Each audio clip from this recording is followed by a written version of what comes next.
Hello students, मैं मनोज वर्मा एक बार फिर से आप सभी का स्वागत करता हूं प्रतिज्ञा क्लासेस के ऑनलाइन यूट्यूब चैनल में। जैसा हमारा पहला पार्ट जियोग्राफी का रहा, मैंने महाद्वीप स्टार्ट किया था और उस पार्ट को आप सभी लोगों ने देखा, लाइक किया और आप सभी लोगों के कमेंट्स हमको मिले और इसको देखकर मुझे अच्छा लग रहा है और पढ़ाने में भी अच्छा लग रहा है। इसी के लिए मैं आज उसी के आगे पार्ट 2 लेकर आया हूँ महाद्वीपों का। तो आज हम बात करेंगे एशिया महाद्वीप के बारे में और विस्तृत जानकारी देंगे, सारे बिंदुओं पर बात करेंगे, चाहे वो भौतिक विशेषता हो, राजनीतिक विशेषता हो, आर्थिक विशेषता हो, कृषि संबंधी चीज हो, मैं सभी के बारे में विस्तृत चर्चा करूंगा यहाँ पर एशिया के बारे में। तो आज हमारा टॉपिक रहेगा एशिया का। देख लेते हैं एशिया के बारे में। हम स्टार्ट करते हैं भारत से। ये हमारा भारत है और ये हमारा मैप बन रहा है वर्ल्ड ज्योग्राफी का।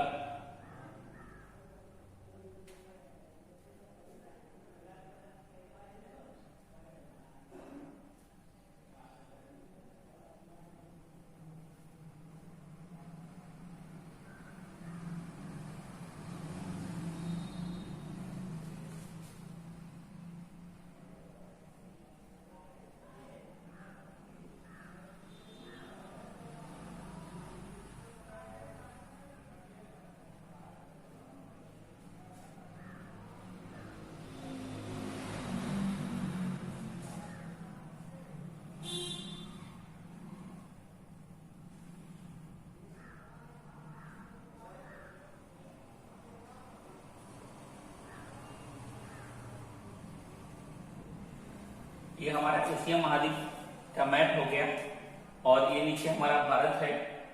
इसी की अगर बात करें तो आप सभी लोगों को पता है कि हमारे एशिया के पूरब में प्रशांत महासागर है, जो विश्व का सबसे बड़ा महासागर है। और इसके दक्षिण में यहां पर हिंद महासागर है, जो विश्व का तीसरा सबसे बड़ा महासागर है। अगर इसके ऊपर की बात करें तो ऊपर यहां पर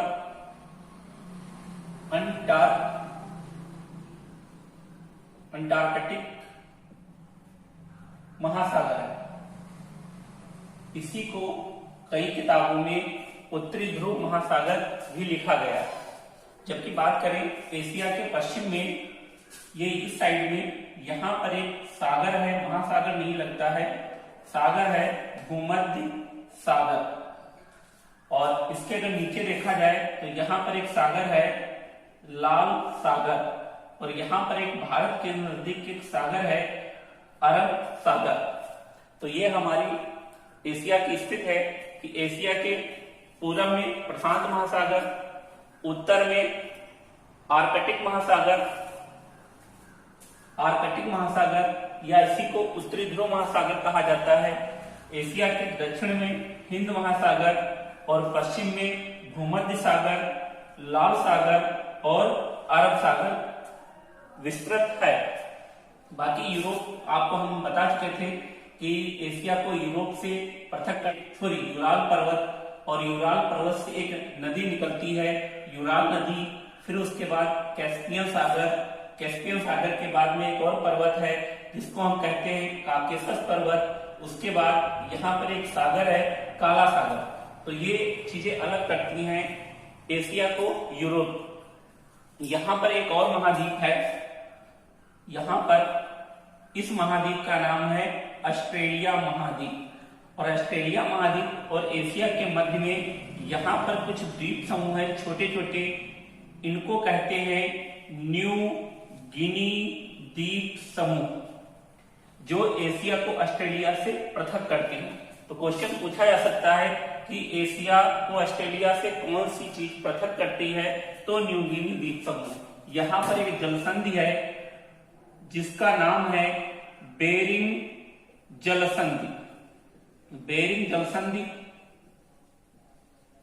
एशिया को अमेरिका से पृथक करती है। या उत्तरी अमेरिका से पृथक करती है।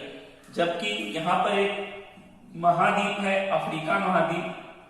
अफ्रीका महाद्वीप को एशिया से लाल सागर, अरब सागर पृथक करते हैं और इसी भूमध्य सागर से एक नहर निकाली गई है जो विश्व की सबसे बड़ी नहर है, जिसका नाम है स्वेज नहर। वो भी अफ्रीका को एशिया से पृथक करती है। तो ये इससे पहले हम टॉपिक पर चर्चा कर चुके हैं, आज आगे बात करेंगे। बात करते हैं एशिया की। तो एशिया हमने बताया था कल वाले वीडियो में, हिब्रू भाषा का शब्द है जिसका शाब्दिक अर्थ होता है उदित का सूर्य। इसीलिए इसे सूर्य उदय का महाद्वीप भी कहा जाता है, क्योंकि विश्व में सबसे पहले सूर्य एशिया में ही निकलता है।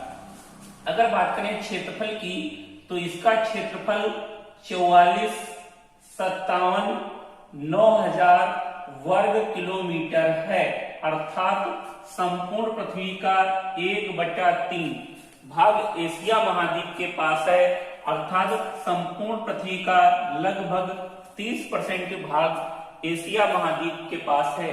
इसीलिए इसे विश्व का सबसे बड़ा महाद्वीप भी कहा जाता है।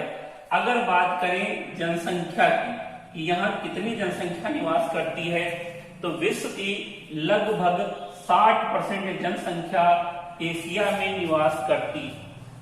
अगर बात करें उच्च दर से, तो विश्व की लगभग 4.5 अरब जनसंख्या एशिया में निवास करती है, जिसमें से 2.5 अरब जनसंख्या एशिया के 2 देश चीन और भारत में निवास करती है।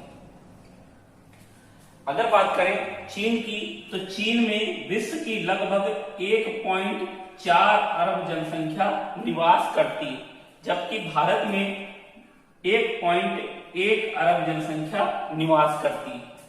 चीन के बारे में अगर डिटेल से अध्ययन करें तो चीन जो है विश्व का तीसरा सबसे बड़ा देश है क्षेत्रफल में और जनसंख्या में पहला। जबकि भारत की बात करें तो भारत जनसंख्या में दूसरा सबसे बड़ा देश है, जबकि क्षेत्रफल में विश्व का 7वां सबसे बड़ा देश है। आगे अगर बात करें क्षेत्रफल की दृष्टि से, तो थोड़ा ध्यान दीजिए कि बात करें कि विश्व में सबसे ज्यादा क्षेत्रफल किसका है, तो रूस का। उसके बाद किसका नंबर आता है, तो कनाडा का। कनाडा के बाद किसका नंबर आता है, तो चीन का। चीन के बाद अमेरिका, अमेरिका के बाद ब्राजील, ब्राजील के बाद ऑस्ट्रेलिया और ऑस्ट्रेलिया के बाद 7वें नंबर पर आता है हमारा भारत। तो विश्व में सर्वाधिक क्षेत्रफल रूस के पास है, उसके बाद कनाडा के पास, और चीन जनसंख्या में पहले स्थान पर और क्षेत्रफल में तीसरे स्थान पर, उसके बाद अमेरिका, उसके बाद ब्राजील और छठा क्षेत्रफल आता है ऑस्ट्रेलिया का और 7वां आता है भारत का, लेकिन जनसंख्या में दूसरा स्थान। तो ये क्षेत्रफल की दृष्टि से क्वेश्चन पूछे भी जाते हैं कि निम्न में से कौन सा देश क्षेत्रफल में सबसे बड़ा देश है, और ऑप्शन आपका आ सकता है रूस, चीन, ब्राजील और भारत। तो सबसे ज्यादा क्षेत्रफल है रूस का। ये याद करना भी बहुत इजी है, आप ऐसे याद कर सकते हो, रुक, चीन, अब, आ, भारत। याद करने का बहुत सरल तरीका है, मैं फिर से रिपीट कर रहा हूं, रुक, चीन, अब, आ, भारत। आप याद कर सकते हो। आगे अगर नामों की बात करें भारत की, तो एशिया की, तो एशिया में विभिन्न धर्मों के लोग रहते हैं। सिख भी यहाँ रहते हैं, ईसाई भी यहाँ रहते हैं, पारसी भी यहाँ रहते हैं, यहूदी इजराइल के रहने वाले हैं वो भी यहाँ रहते हैं। तो विभिन्न धर्मों के लोग यहाँ रहते हैं, इसीलिए इसे बोला जाता है विभिन्न धर्मों की आर्द्रभूमि। आगे अगर बात करें तो विश्व की प्रमुख सभ्यताएं, जैसे चीन की सभ्यता, सुमेरियन सभ्यता, भारतीय सभ्यता आदि ये प्राचीनतम सभ्यताएं मानी जाती हैं, जिनका उदय हमारे एशिया में ही हुआ था, इसीलिए इसे प्राचीन सभ्यताओं का महाद्वीप भी कहते हैं। आगे अगर इसी के बारे में बात करें तो इसी का एक देश है, अभी हमने बताया था रूस। अगर देखा जाए रूस तो एशिया महाद्वीप का सबसे बड़ा क्षेत्रफल में देश आता है रूस। रूस क्षेत्रफल में सबसे बड़ा देश है और अगर इसका क्षेत्रफल देखा जाए तो 1.70 लाख वर्ग किलोमीटर। यह विश्व का सबसे बड़ा देश है और इसका विस्तार 2 महाद्वीपों में है। अभी हमने बताया था कि रूस का विस्तार यूरोप महाद्वीप में है और प्लस एशिया महाद्वीप में। 2 देशों में विस्तार है रूस का, लेकिन रूस का जो अधिकांश क्षेत्रफल है वो एशिया में, और जो रूस का अधिकांश क्षेत्रफल एशिया में है उसे साइबेरिया कहते हैं।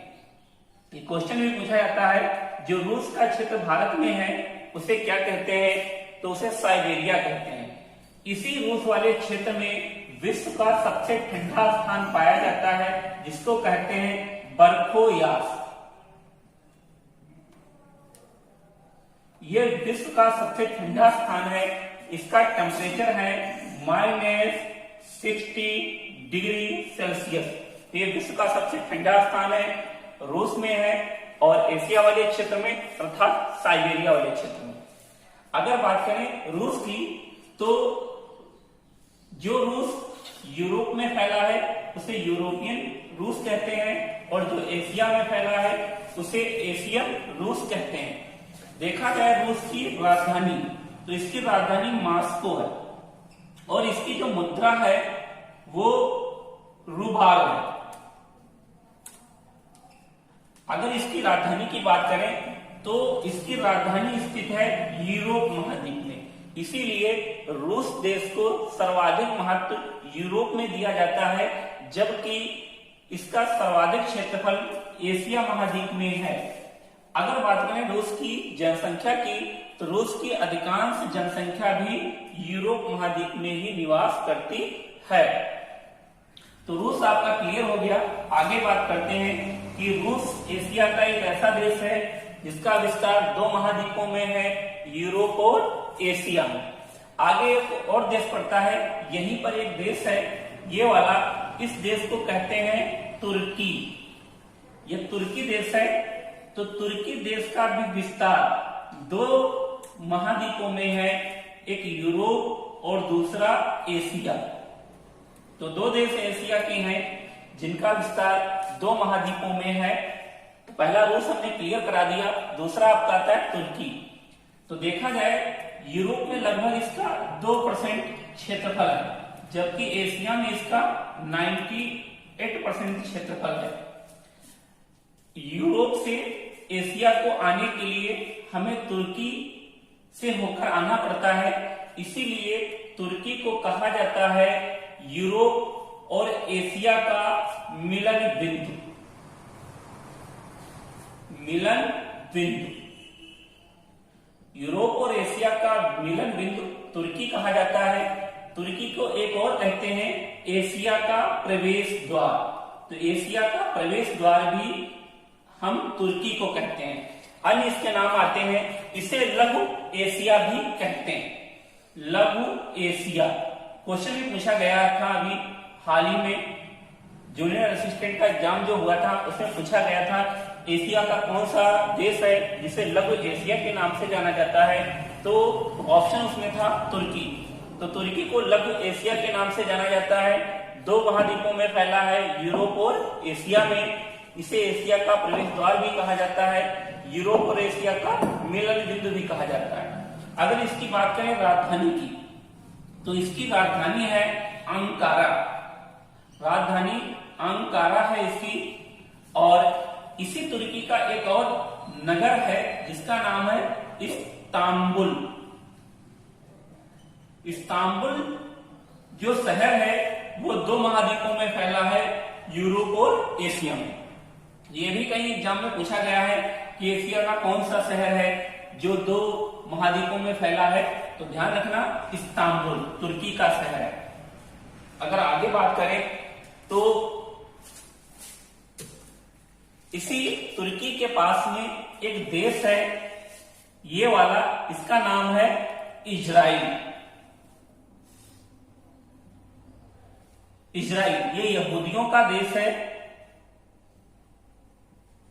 यहूदी यहां सर्वाधिक मात्रा में पाए जाते हैं। और इसी इजराइल के पास में एक देश है, ये वाला, इसका नाम है ईरान। और ईरान के पास में एक यहां देश है जिसका नाम है इराक। ध्यान देना, ईरान की राजधानी तेहरान है, जबकि इराक की राजधानी बगदाद है। जो हमारे आर्य थे, आर्य ईरान के रहने वाले थे और वहीं से भारत आए थे। और इजराइल यहूदियों का देश है। इजराइल की राजधानी है जेरूसलम।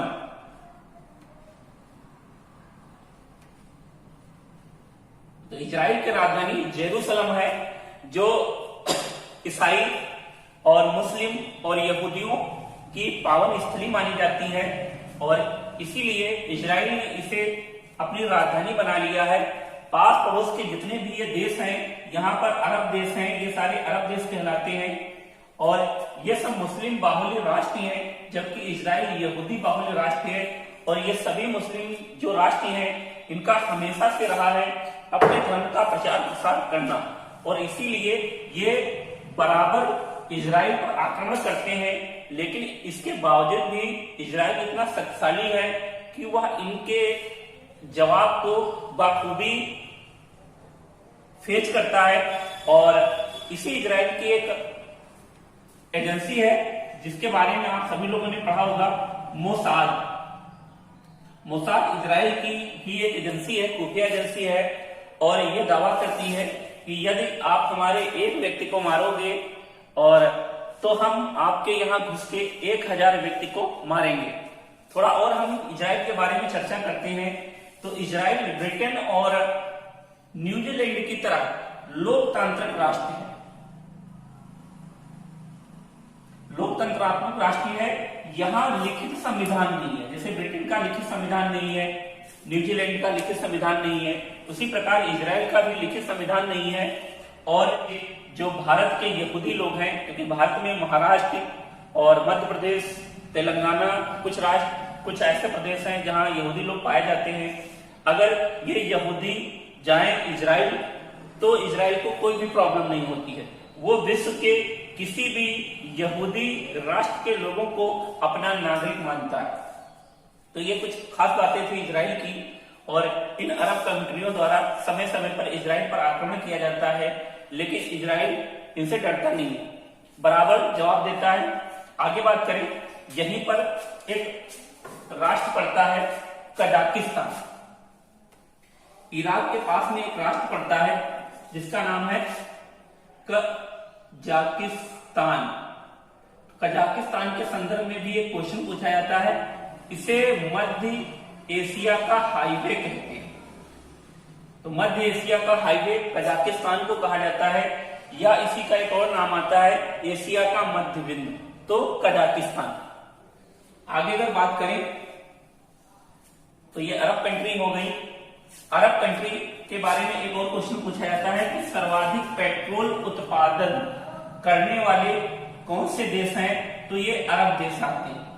विश्व में सर्वाधिक पेट्रोल उत्पादन करने का जो जिम्मा है वो इन्हीं अरब कंट्रियों का है। अरब, फिलिस्तीन यहाँ पर है, इराक है, ईरान है, यहाँ से सर्वाधिक पेट्रोलियम उत्पादन किया जाता है। और यहाँ की जो भाषा है वो अरबी भाषा है, इसीलिए इन सभी को अरब कंट्री के देश कहा जाता है। और ये सारे मुस्लिम बाहुल्य राष्ट्र हैं। आगे बात करें तो ये जो हमारा भारत है, इसके ऊपर जो आते हैं ये सार्क कंट्री के देश आते हैं, सार्क संगठन। इसके बारे में चर्चा करेंगे आगे, थोड़ी और बात बताते हैं। यहां पर एक देश है चीन। तो चीन के बारे में आप सभी लोग जानते हो, कोरोना वायरस चीन की ही देन है। और इसी चीन की राजधानी है बीजिंग। अगर बात करें चीन का जो सबसे बड़ा शहर है वो संघाई माना जाता है। तो चीन का सबसे बड़ा शहर शंघाई है, जबकि राजधानी जो है बीजिंग है। इसकी मुद्रा युआन है, युआन मुद्रा है यहाँ की। शंघाई की बात करें तो शंघाई सूती वस्त्र उद्योग के लिए विश्व प्रसिद्ध है, इसीलिए शंघाई को चीन का मैनचेस्टर कहा जाता है। अब शब्द आ गया मैनचेस्टर, तो बता दें थोड़ा आप लोगों को, जो मैनचेस्टर है ये इंग्लैंड का एक शहर है जो सूती वस्त्र उद्योग के लिए काफी प्रसिद्ध है, इसीलिए विश्व में वह स्थान जो सूती वस्त्र उद्योग के लिए प्रसिद्ध होते हैं मैनचेस्टर कहलाते हैं। जिस प्रकार चीन का मैनचेस्टर शंघाई, उसी प्रकार हमारे भारत का मैनचेस्टर अहमदाबाद, जबकि उत्तर भारत का मैनचेस्टर कानपुर को कहा जाता है और दक्षिण भारत का मैनचेस्टर कोयम्बटूर को बताया जाता है। तो मैनचेस्टर के बारे में भी आप समझ गए होंगे। आगे अगर बात करें चीन की, तो चीन ने समय समय पर साम्राज्यवादी नीति अपनाई। ये बहुत बड़ा क्षेत्र चीन का है, क्योंकि जो चीन है वह एशिया का दूसरा सबसे बड़ा देश है और इसने साम्राज्यवादी नीति अपनाई। और साम्राज्यवादी नीति के तहत इसने पास पड़ोस के जितने भी देश हैं उन पर अधिकार कर लिया है। यहाँ पर एक देश है तिब्बत, पूर्णतः चीन के संपर्क में आ गया। हांगकांग चीन पर आ गया, और रूस और चीन के मध्य में एक देश पड़ता है, ये आपका जिसको कहते हैं मंगोलिया। तो धीरे धीरे मंगोलिया पर भी अधिकार कर लिया है चीन ने।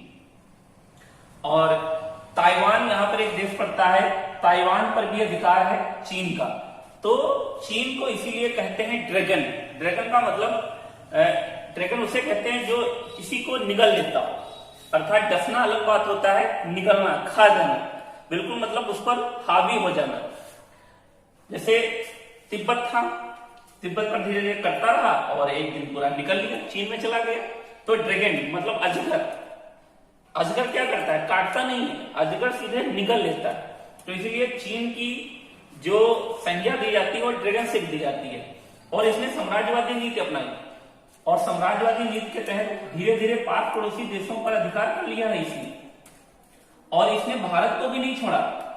इसने भारत के साथ एक युद्ध लड़ा 1962 में, जिसमें अरुणाचल प्रदेश का कुछ हिस्सा, सिक्किम का कुछ हिस्सा और हमारे जम्मू कश्मीर का कुछ हिस्सा इसके अंडर में चला गया।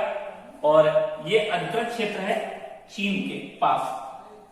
आगे अगर बात करें तो चीन जो है मंगोलिया, बात करें मंगोलिया की, तो मंगोलिया एक मरुस्थलीय क्षेत्र है। और मरुस्थलीय क्षेत्र होने के कारण यहां की आबादी बहुत कम है। एशिया में सर्वाधिक सबसे कम जनसंख्या घनत्व मंगोलिया का ही है, लगभग एक व्यक्ति प्रति वर्ग किलोमीटर, अर्थात 1 किलोमीटर के अंदर एक व्यक्ति का अनुमान लगाया गया है। मंगोलिया में सबसे कम आबादी यहाँ की है मंगोलिया की घनत्व में। बाकी सबसे कम आबादी तो हमारा यहाँ एक छोटा सा देश है मालदीव। ये एशिया का सबसे छोटा देश है और जनसंख्या में भी सबसे छोटा देश है, और इसी की राजधानी है माले। ये अरब सागर में स्थित देश है माले। आगे इसके बारे में चर्चा करेंगे। तो अभी मंगोलिया के बारे में चर्चा कर रहे हैं। तो अभी हमने बताया है कि चीन और रूस के बीच में एक दबा हुआ देश है मंगोलिया। मंगोलिया के बारे में आप लोग जानते होंगे कि बाबर की जो माँ थी वो इसी मंगोलिया की रहने वाली थी, और इसी मंगोलिया का एक शासक हुआ करता था लुटेरा टाइप में, जिसका नाम था चंगेज खान। तो विश्व का सबसे दुर्दम आक्रमणकारी माना जाता है चंगेज खान, जिसने भारत सरीखे चीन सभी पर अधिकार किया था और सभी को हराया था। और इन्हीं मंगोलों से बचने के लिए चीन के राजा ने यही मंगोलिया और चीन के मध्य में एक दीवार बनाई थी, जो विश्व की सबसे बड़ी व ऊंची दीवार मानी जाती है। और ऐसा भी आप लोगों को पता है कि अंतरिक्ष में जाने पर, ऊपर से देखने पर पृथ्वी की अगर कोई चीज दिखाई देती है तो वो चीन की दीवार है। ये किस लिए चीन के राजा ने बनाई थी? तो ध्यान रखना कि मंगोलिया अर्थात मंगोलों के आक्रमण से बचने के लिए चीन के राजा ने चीन और मंगोलिया के मध्य में चीन की दीवार स्थापित की थी, जो विश्व की सबसे ऊंची और बड़ी दीवार है। अब चीन ने यहाँ पर NH बना लिए हैं, अर्थात नेशनल हाईवे बना लिए। आगे बात करें, यह मंगोलिया जो है यहाँ सबसे कम वर्षा होती है।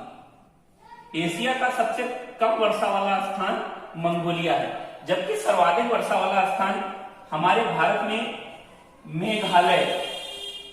मेघालय में कुछ पहाड़ियां हैं, खासी पहाड़ियां, और खासी पहाड़ियों के बगल में एक गांव है मासिनराम। यहां विश्व में सर्वाधिक वर्षा होती है। तो एशिया में सर्वाधिक वर्षा मासिनराम, जो विश्व में भी सर्वाधिक वर्षा वाला क्षेत्र है, और सबसे कम वर्षा मंगोलिया। आगे बात करें तो चीन के बारे में बात कर रहे थे। जो चीन क्षेत्रफल में एशिया का दूसरा सबसे बड़ा देश है, क्योंकि पहला सबसे बड़ा रूस है।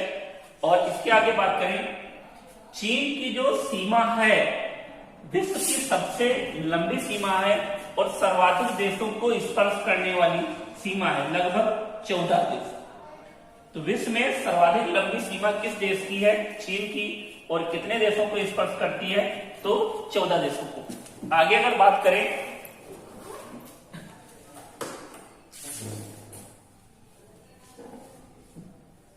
यहां एक देश पड़ता है इस साइड में, जापान।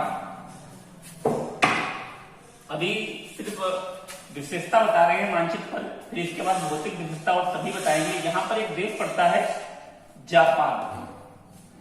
तो जापान की राजधानी आप सभी को पता है, टोक्यो।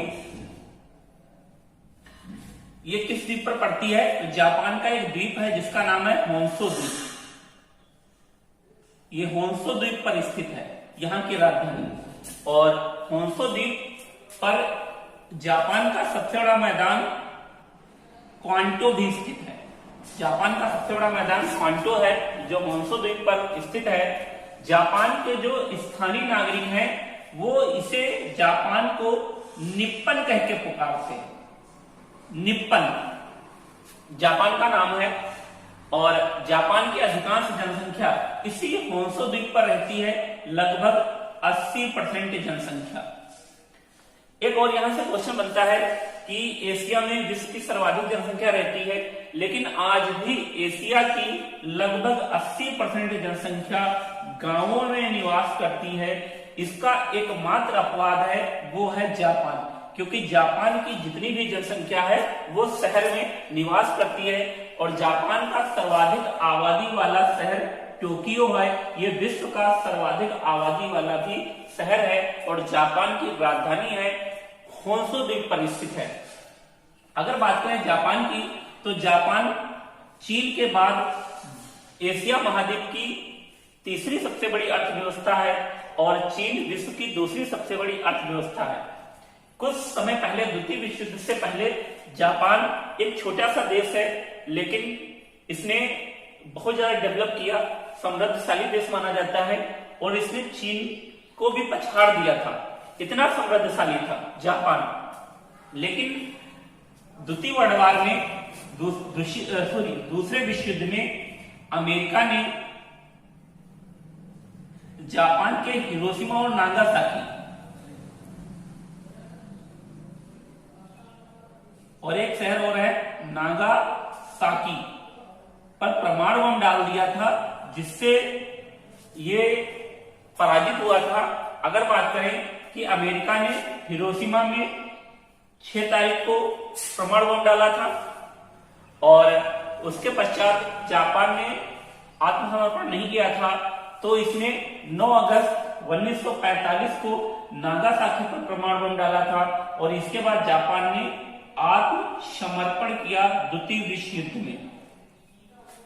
अगर बात करें परमाणु बम की, तो परमाणु बम जहां डाला जाता है वहां का टेम्परेचर 4000 डिग्री सेल्सियस हो जाता है।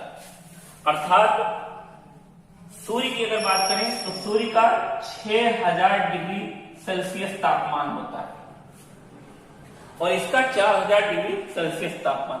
इतने तापमान पर आदमी क्या, आदमी तो बिल्कुल हवा हो जाएगा। और जितने हमारे मकान हैं, पेड़ पौधे हैं, वनस्पति है, यह भी बिल्कुल पता नहीं लगेगी, वाष्प बन जाएगी। अगर कोई व्यक्ति जमीन के अंदर भी चला जाता है, घुस जाता है, तो अगर वो निकलेगा तो उसके लायक वातावरण नहीं मिलेगा, क्योंकि ये इतना प्रदूषित हो जाता है। आगे अगर बात करें तो इसके बाद जापान ने आत्मसमर्पण किया था, और जापान, इसके बावजूद भी जापान आज सबसे आगे है एशिया में और समृद्धशाली देश में माना जाता है। इसीलिए इसकी तुलना, जैसे यूरोप का एक देश है ब्रिटेन, काफी समृद्धशाली देश है, और इसीलिए इस जापान को एशिया का ब्रिटेन कहा जाता है। एशिया का ब्रिटेन, तो एशिया का ब्रिटेन जापान को कहा जाता है, और इसे पूर्व का मोती भी कहा जाता है। पूर्व का मोती इसीलिए इसे कहा जाता है क्योंकि ये ब्रिटेन के समान है, जबकि मोतियों का देश श्रीलंका को कहा जाता है। ध्यान रखना, श्रीलंका यहां पर है, इसे मोतियों का देश कहा जाता है, ना कि पूर्व का मोती। आगे बहुत सारी चीजें हैं, तो बता देते हैं।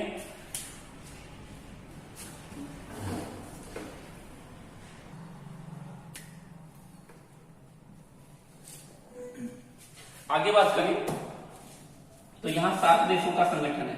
ये भारत के पड़ोसी वाले सार्क का गठन ढाका में किया गया था। ये दक्षिण एशियाई देश है। इनका गठन 1985 में ढाका में किया गया था, दक्षिण एशियाई संगठनों का, और इसका नाम रखा गया था सार्क। प्रारंभ में इसमें 7 सदस्य थे, अर्थात 7 देश शामिल थे। कौन कौन से थे? तो भारत, पाकिस्तान, नेपाल, भूटान, बांग्लादेश, इसके बाद श्रीलंका और मालदीव। प्रारंभ में 7 सदस्य थे, 7 देशों के दक्षिण एशियाई देशों का संगठन है। 1985 में इसका गठन ढाका में किया गया था, और इसका मुख्यालय नेपाल की राजधानी काठमांडू में। तो क्वेश्चन ध्यान रखना कि सार्क का मुख्यालय काठमांडू में है, जब इसका गठन बांग्लादेश की राजधानी ढाका में किया गया था 1985 में। इसमें 7 सदस्य थे, भारत, पाकिस्तान, नेपाल, भूटान, बांग्लादेश और श्रीलंका, मालदीव। 2007 में इसी सार्क का जो संगठन का आयोजन किया गया था, हमारी नई दिल्ली में किया गया, और इसमें इसी सार्क का 8वां सदस्य अफगानिस्तान बना 2007 में। तो ध्यान रखना कि प्रेजेंट टाइम में हमारे सार्क में कितने देश शामिल हैं? तो 8 देश शामिल हैं। आगे थोड़ी मोटी मोटी बात बता दें, क्योंकि वीडियो भी बहुत बड़ा हो गया है। यहां पर हमारा श्रीलंका है और अरब देश है। यहां पर एक देश है मालदीव, मैंने आपको बता दिया, जिसकी राजधानी है माले, और ये एशिया का सबसे छोटा देश है, जनसंख्या में भी सबसे छोटा देश है। और अगर बात करें, यहाँ पर एक देश है पाकिस्तान, जिसका एक स्थान है, नाम है जोकोबाबाद। ये हमारे एशिया का सबसे गर्म स्थान है, जिसका टेम्परेचर है 65 डिग्री सेंटीग्रेड। लगभग सारी बातें हो गई हैं, और आज हम अपना टॉपिक यहीं पर समाप्त करते हैं। इसके बाद हम इसकी भौतिक विशेषताएं बताएंगे, और भौतिक विशेषताओं में झीलें, नदियां, पर्वत, प्रायद्वीप, पठार, सबका बारी बारी से डिस्कस करेंगे, और विस्तृत जानकारी आप